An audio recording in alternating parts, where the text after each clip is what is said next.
Air के बारे में हम इस चैप्टर में समझेंगे।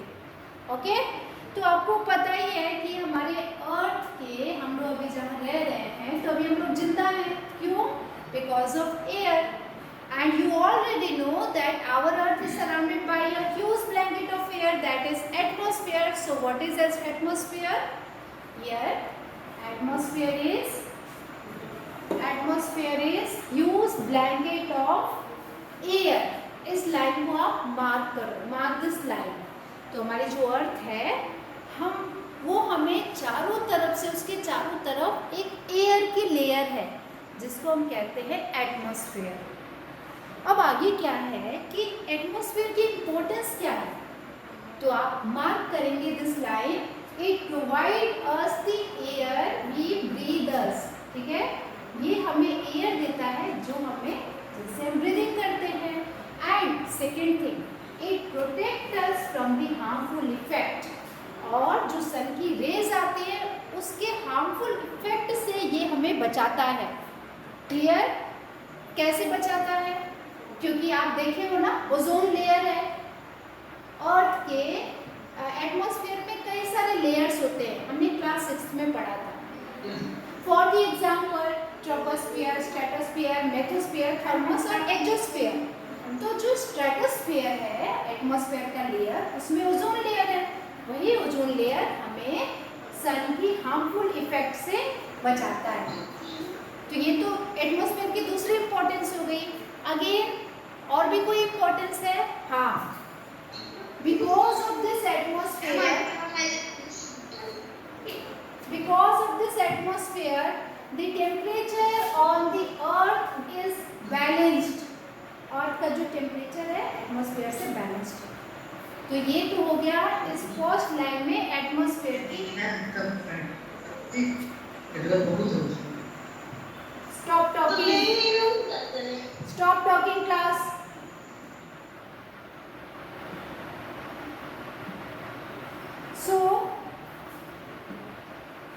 हाँ, तो मैं एटमॉस्फेयर की मैंने 3 इंपॉर्टेंस बताई है। पहला कि ब्रीदिंग, हम लोग किसी एटमॉस्फेयर में जो एयर है उससे हम लोग लेते हैं। सेकेंड कि सन की जब रेज आती है तो वो रेज क्या होता है, वो हम पर डायरेक्ट पड़ेगी, लेकिन डायरेक्ट कैसे, उससे हम लोग कैसे बच जाते हैं? आपको पता ही ना कि सन की इतनी हार्मफुल रेज है। अल्ट्रावायलेट रेज जिसको हम लोग कहते हैं, इंफ्रारेड रेज जिसको हम लोग कहते हैं। तो वो क्या होता है, जैसे वो हमारे अर्थ के एटमॉस्फेयर में आता है तो एटमॉस्फेयर का एक लेयर है जिसको हम लोग कहते हैं स्ट्रेटोस्फेयर, उसमें ओजोन लेयर है।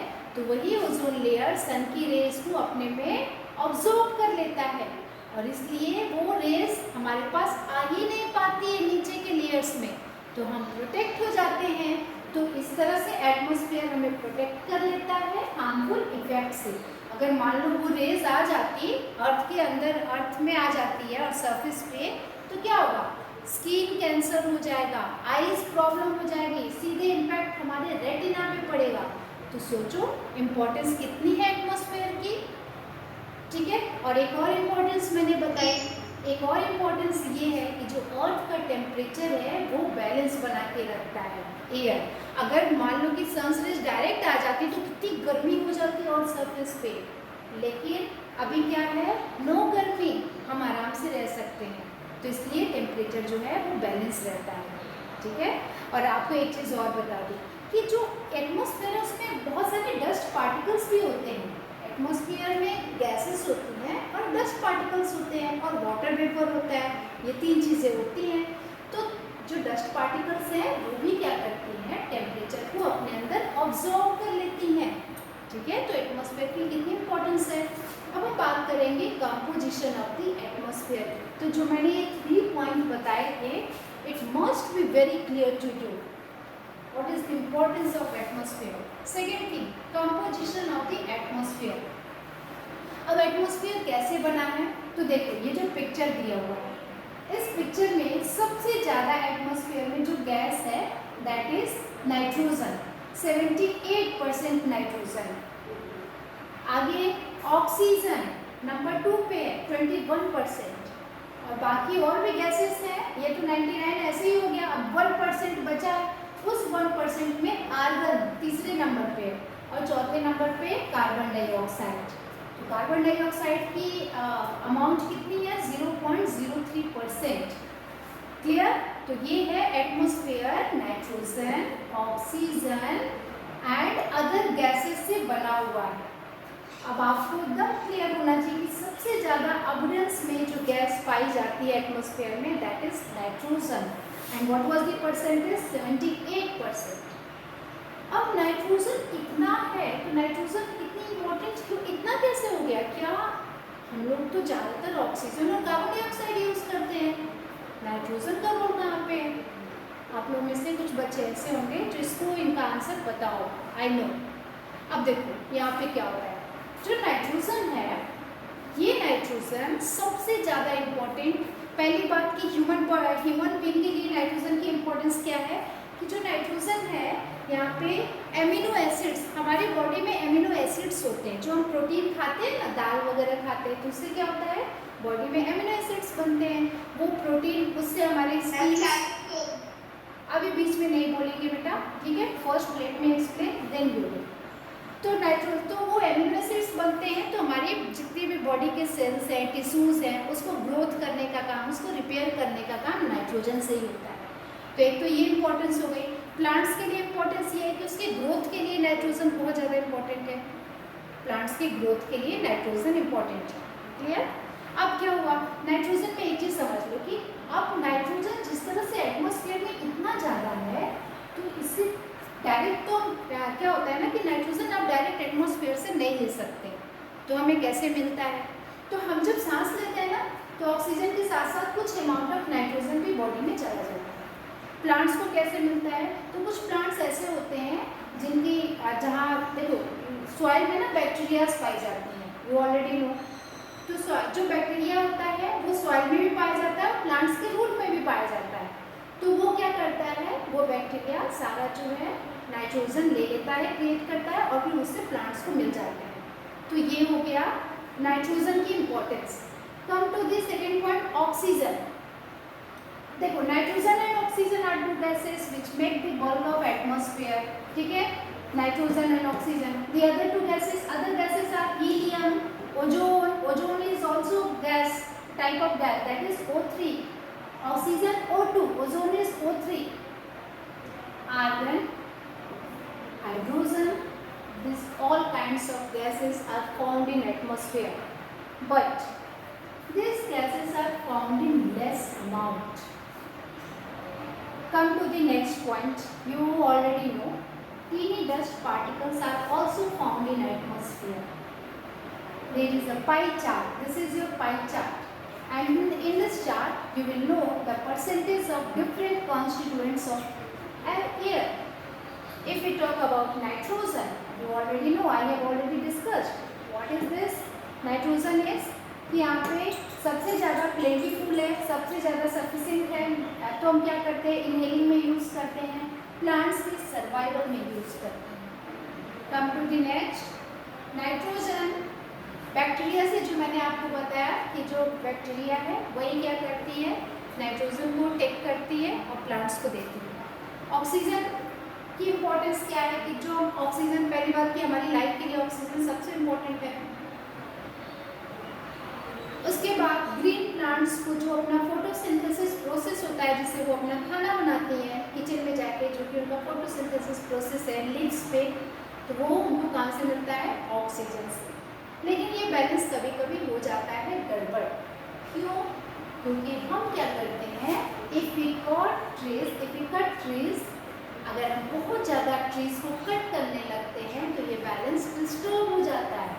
ट्रीज का ऑक्सीजन के साथ क्या रिलेशन है, तो वो ये है कि ट्रीज जो हैं वो हमें क्या देती हैं, वो हमें देती हैं, हम लेते हैं ऑक्सीजन और वो छोड़ते हैं, वो एक्सेल करते हैं ऑक्सीजन को। तो जब वो एक्सेल करते हैं तो हम इनहेल करते हैं, और जो हम एक्सेल करते हैं दैट इज कार्बन डाइऑक्साइड, तो वो कौन इनहेल करता है, प्लांट्स। तो इस तरह से बैलेंस प्लांट्स और एनिमल्स के बीच, नेचर के बीच गैसेस का बैलेंस बना हुआ है।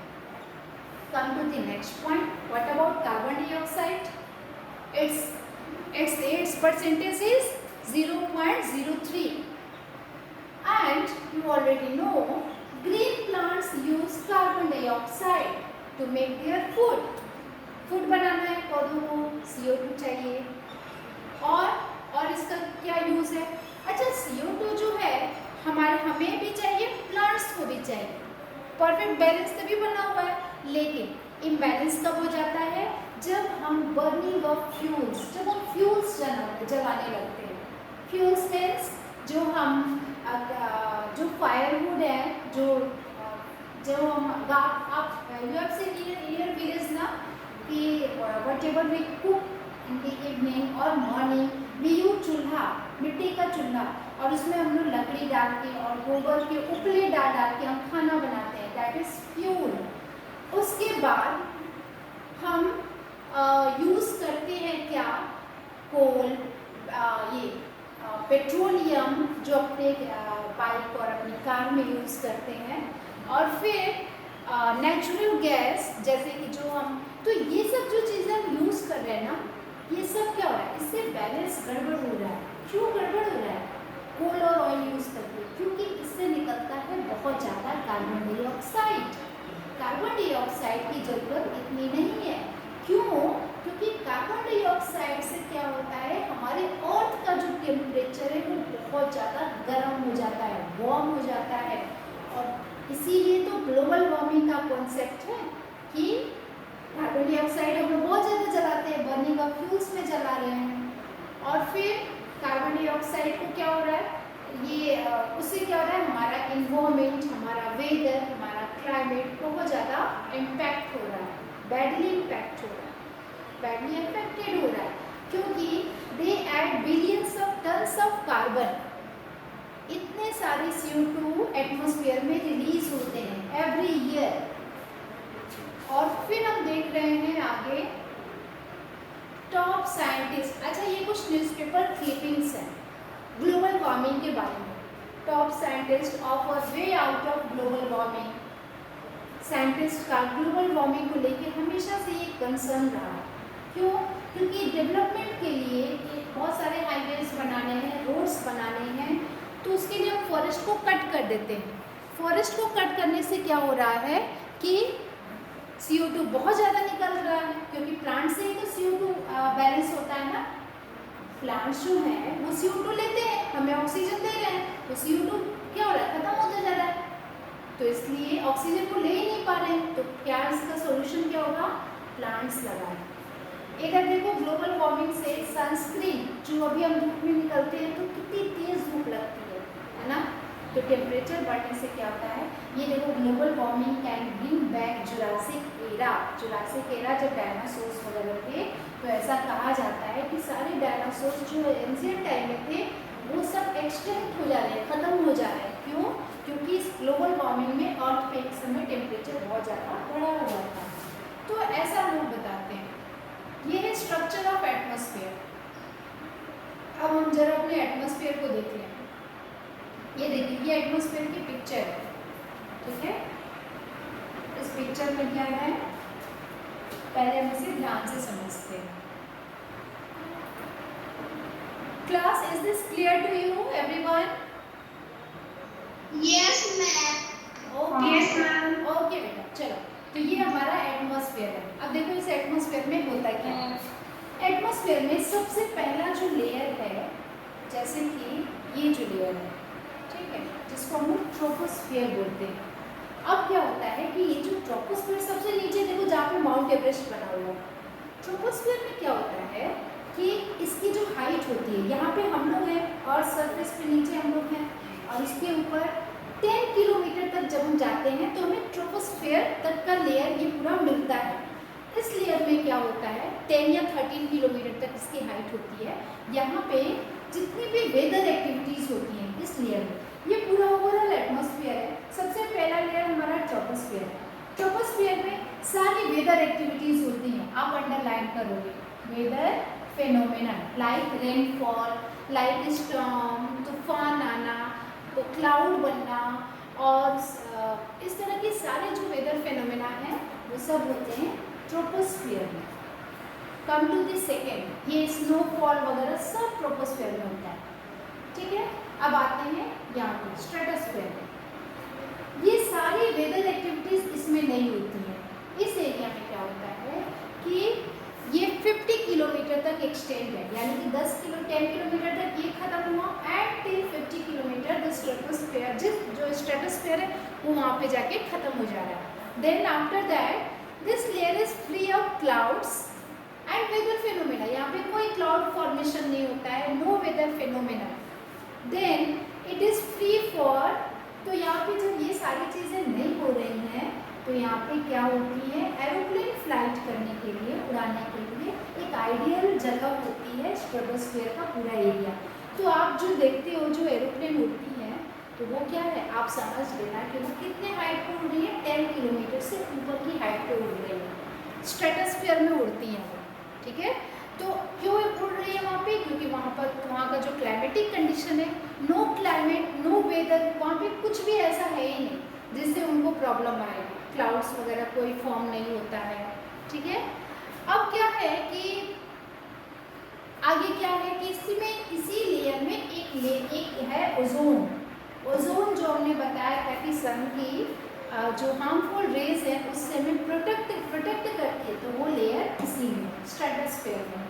ठीक है, तो मान लो कि ऊपर से ये सन की रेज ऐसे आ रही है, सन की रेज ऐसे ऊपर से आई और जैसे ही इस लेयर में स्ट्रेटोस्फीयर में आती है तो ये ओजोन लेयर अपने अंदर ट्रैप कर लेती है, ऑब्जर्व कर लेती है, और फिर जो नीचे के जो लेयर है जैसे कि ट्रोपोस्फीयर हो गया, तो ये सारे ये नीचे वाले लेयर जो होते हैं वो सेफ हो जाते हैं और फिर हमें बहुत तेज गर्मी नहीं होती।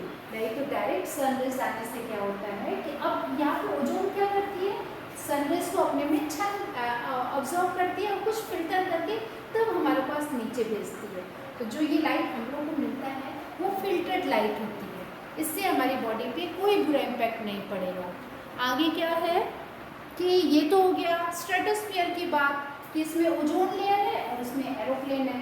Third is mesosphere. जब हम थर्ड लेयर में आते हैं, मेसोस्फीयर पे आते हैं, तो इसकी हाइट 50 से 80 किलोमीटर के बीच में होती है और यहाँ पे मेटेरॉइड्स आते हैं।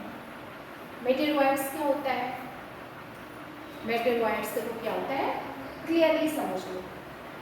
क्या होता है कि सोलर सिस्टम में we have seen in the class 6, so in the solar system there is one path of asteroids that is found between Mars and Jupiter. So in that path there are some big stones are traveling traveling on their path, ठीक है, and take a circle of sun. सन के वो circle लेते रहते हैं, वो भी जैसे बाकी सारे प्लैनेट सन के चारों तरफ घूमते हैं, तो वो स्टोन्स बॉर्डर्स भी सन के चारों तरफ घूम रहे हैं। तो उनके घूमने से क्या हो रहा है कि कभी कभी घूमते घूमते कोई एक स्टोन आके हमारे अर्थ सरफेस के हमारे एटमॉस्फेयर में आ जाता है। तो जैसे ही वो हमारे एटमॉस्फेयर में आता है तो वहाँ पे फ्रिक्शन होता है, क्योंकि हमारे एटमॉस्फेयर में गैसेस है, डस्ट पार्टिकल्स है, वाटर वेपर है, तो वो वहाँ पे फ्रिक्शन होता है। फ्रिक्शन होने के बाद वो वहाँ पे जल जाता है। जब वो जल जाता है तो उसको हम लोग बोलते हैं मीटियोर्स, और जलने के बाद जो उसका पार्ट बच के कभी कभी तो वो पूरा ही जल के खत्म हो जाता है, क्योंकि फ्रिक्शन है, हमारा एटमॉस्फेयर है। लेकिन और वो किस लेयर में, जैसे ही वो मेसोस्फीयर में आता है, ठीक है, तो वो जलने के बाद यहाँ तक आते ही फ्रिक्शन शुरू और बर्निंग शुरू। आप जो टूटता हुआ तारा देखते हो ना, तो टूटता हुआ तारा क्या है, वो तारा हम लोग कहते हैं ना जल्दी से विश मांगो, तारा टूट के आ रहा है, वो टूटता हुआ तारा नहीं है, वो क्या है, वो यही मेटेरियल्स है जो स्टोन टूट के गिर रहा है। हाँ, मेटियोर्स है जो टूट के गिर रहा होता है, लेकिन जब पूरी तरह से बर्निंग हो जाती है तो फिर वो वापस से कभी कभी क्या होता है ना कि अच्छे से नहीं जल पाता है, तो वो नीचे आके हमारे अर्थ पे गिर जाता है।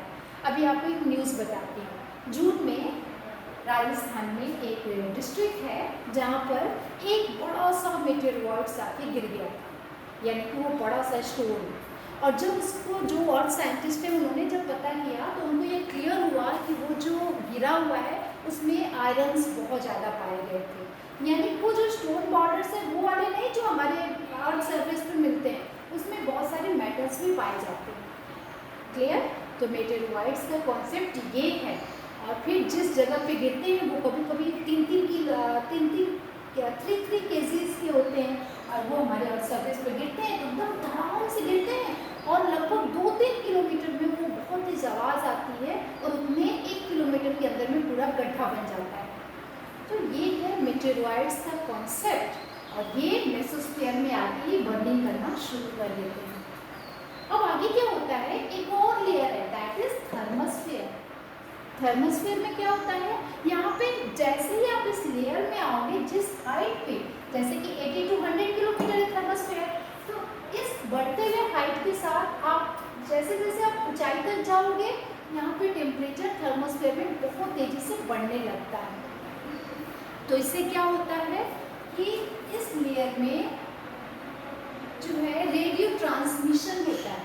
रेडियो ट्रांसमिशन का मतलब जो रेडियो हम लोग अपने घर में बजाते हैं ना, उसकी जो वेव्स होती है वो यहाँ से ट्रांसमिट करती है थर्मोस्फीयर में, और वापस come back to our earth surface. और फिर हम कहते हैं ना कि हमारा ट्रांसमीटर मिल रहा है कि नहीं, सिग्नल मिल रहा है कि नहीं, हमारा एंटीना सही है कि नहीं। जब हम लोग ठीक है, जब हम लोग टीवी वगैरह देखते हैं तो क्या होता है, वो सारी वेव्स इसी में काम करते हैं थर्मोस्फीयर में। सोचो हमारा जो एटमॉस्फेयर है उसकी कितनी इंपॉर्टेंस है। फिर आगे क्या हुआ, थर्मोस्फीयर में तो ये सारा हो गया, 80 to 100 किलोमीटर के बीच में है, ठीक है।